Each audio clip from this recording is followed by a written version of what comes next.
atau peluk perempuan satu-satunya yang berhasil berkomunikasi atau berinteraksi dengan suku Sentinel ini.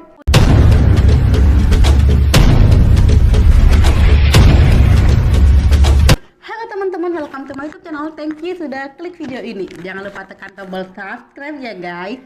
Dan aku Hasya. Kali ini aku bakal membawakan sebuah cerita, dimana ceritanya tentang sebuah pulau yang tidak pernah dijamah oleh penduduk luar atau kita kenal dengan masyarakat yang memiliki tingkat agresif dan tidak menerima kontak luar sama sekali. Ngomongin soal kehidupan akan selalu banyak sisi unik dan sisi-sisi lain yang mungkin tidak kita kenal atau bahkan tidak pernah kita pikirkan sebelumnya. Dan hari ini aku bakal membawakan kisah tentang Pulau Sentinel. Kalau misalnya kita lihat dari Google Map, suku Sentinel ini merupakan asli Kepulauan Andaman, terletak di Teluk Benggala. Mereka menghuni Pulau Sentinel Utara. Dan sekarang kita bahas lebih lanjutnya, dan ini sejarahnya. Waktu itu aku baca di sebuah berita di livetirsi.com, ada tanda-tanda kehidupan pertama kali ditemukan di Pulau Sentinel Utara oleh sebuah kapal survei yang waktu itu melintas pada tahun 1771. Nah, akan tetapi tidak ada catatan tentang siapapun yang bisa mendarat di tanah sampai tahun 1867. Pada waktu itu ada sebuah kapal Niveve. Kapal Niveve itu kalau di India dikenal dengan sebuah kapal dagang. Mereka itu karam di terumbu karang dan berada di pulau terpencil ini. Untungnya sebanyak 86 penumpang dan 20 awak kapal berhasil melewati karam yang tandus ini, melewati berbagai ancaman berbahaya ini sampai pada akhirnya mereka berada di bibir pantai. Hingga saat ini tidak ada orang yang berani untuk masuk ke pulau yang satu ini, karena memang Pulau Sentinel ini apalagi masyarakatnya dikenal dengan suku kanibal dan sangat barbar dalam melakukan penyerangan terhadap lawan. Jadi mereka juga dalam sana tidak terlibat dalam kehidupan yang mewah seperti kita, tidak terlibat dengan teknologi dan tidak terjamah dengan teknologi apapun. Jadi waktu itu mereka juga tidak mengenakan pakaian seperti kita. Jadi mereka hidup tenang di sana tanpa adanya demo ataupun apapun seperti saat ini. Pada akhir abad ke-20, negara India waktu itu berusaha untuk melakukan komunikasi pada suku Pulau Sentinel ini. Tapi apa yang terjadi? Mereka malah diserang hingga tewas di bibir pantai. Jadi memang mereka itu sangat agresif dan juga barbar dan kanibal, dan itu sudah dikenal sejak masa kolonial. Sampai pada saat itu akhirnya pemerintah India memberikan zona bahaya atau jarak berbahaya yang tidak boleh dikunjungi oleh masyarakat sudah sejauh 3000 mil. Itu sudah ada tanda-tanda bahaya. Jadi mereka tidak boleh berlayar kalau sudah nyampe hampir dekat sejauh 3000 mil. Itu sudah dikasih peringatan oleh pemerintah India agar masyarakat tidak ada yang berkunjung ke pulau itu, karena memang penduduknya juga tidak mau menerima tamu apapun karena mereka menganggap hal itu berbahaya bagi mereka. Pada tahun 1970, tim dokumentasi atau dokumenter geografis itu juga kena serangan dari mereka dan mengalami luka-luka karena mereka berusaha untuk mengambil dokumen di sana. Mereka berusaha untuk foto-foto, untuk meneliti apakah benar di pulau itu ada kehidupan.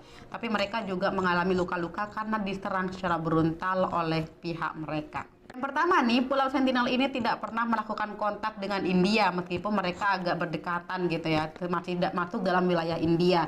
Yang kedua, diketahui mereka juga hampir punah. Waktu itu diketahui jumlah suku Sentinel ini terdapat 8.000 orang. Hanya saja sekarang masih tersisa 150 hingga 50 orang. Jadi memang mereka sudah terancam punah. Fakta yang ketiga, mereka juga melarang siapapun untuk mengunjungi pulau dan mereka akan menyerang dengan cara serius. Yang keempat, mereka diketahui tinggal selama 60.000 tahun. Yang kelima, mereka juga selamat dari tsunami pada tahun 2004. Yang kelima, mereka ini juga bertahan hidup dengan cara berburu di pulau itu. Yang keenam nih, mereka biasanya menyerang para orang yang masuk ke sana atau hal-hal yang dikira berbahaya oleh mereka dengan cara memanah. Yang ketujuh, bahasa yang mereka gunakan adalah bahasa sentinel. Jadi memang tidak ada masyarakat yang mengetahui bahasa sentinel ini karena memang kita tidak bisa mengakses pulau itu. Yang kedelapan, mereka biasanya hidup di gubuk-gubuk. Jadi mereka itu mendirikan gubuk di sebuah pulau itu. Dan yang terakhir nih, mereka ini memakai pakaian dengan daun. Jadi mereka masih tidak memiliki pakaian seperti kita. Dan aku melansir dari nationalgeography.co.id, belum lama nih misionaris Amerika Serikat ditemukan tewas karena dibunuh oleh suku mereka. Meskipun kebanyakan kontak yang tidak berhasil masuk ke Pulau Sentimen ini, ternyata ada 2 kali pengunjungan yang berhasil masuk ke Pulau Sentimen ini. Pertama nih, pada waktu itu pada tahun 1990 menyatakan bahwa suku Sentinel ini bersedia untuk menerima buah kelapa dari antropolog yang bergabung dalam Anthropological Survey of India, karena mereka menganggap pohon kelapa ini masih tergolong buah yang mereka belum pernah melihat sebelumnya atau buah yang baru bagi mereka. Dia itu ingin mempelajari suku-suku terpencil seperti itu. Jadi memang sejak anak-anak hingga dewasa, antropolog ini kemudian menghabiskan waktu 6 tahun untuk meneliti hal-hal yang unik dalam hidupnya seperti pulau-pulau terpencil. Pada akhirnya Madumala ini menerbitkan 20 artikel ilmiah tentang mereka, yakni suku Sentinel. Madu Chattopadhyay ini juga menulis sebuah buku dengan judul Tribes of Car Nicobar.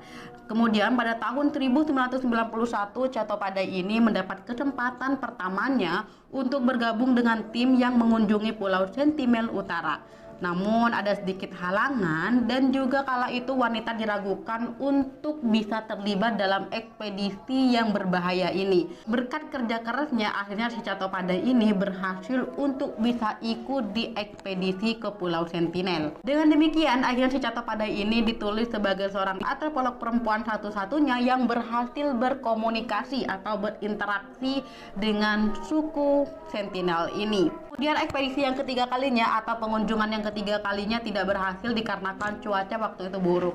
Si Chattopadhyay ini tidak lagi ingin berkunjung ke Pulau Sentinel karena dia menganggap ketika dia masih langsung terus mengunjungi itu akan membahayakan terhadap keberlangsungan kehidupan mereka. Menurut dia tidak usah lagi kita ke sana atau kita berusaha untuk melestarikan mereka ataupun apalah, karena biarkan mereka hidup tenang tanpa adanya kita, mereka sudah bisa melindungi. Justru dengan kehadiran kita mereka akan merasa terancam. Jadi dia tidak lagi tertarik untuk mengunjungi Pulau Sentinel setelah mengetahui kalau mereka itu memang sudah dianggap hampir punah. Kalau misalnya dikunjungi terus-menerus, takutnya akan mengurangi jumlah dari penduduk yang ada di sana. Dan itu aja yang bisa aku bahas tentang Pulau Sentinel. Kalau kamu suka, jangan lupa tekan like, komen, dan subscribe serta aktifkan notifikasinya agar kamu tidak ketinggalan jika ada cerita baru dari channel ini. Thank you guys.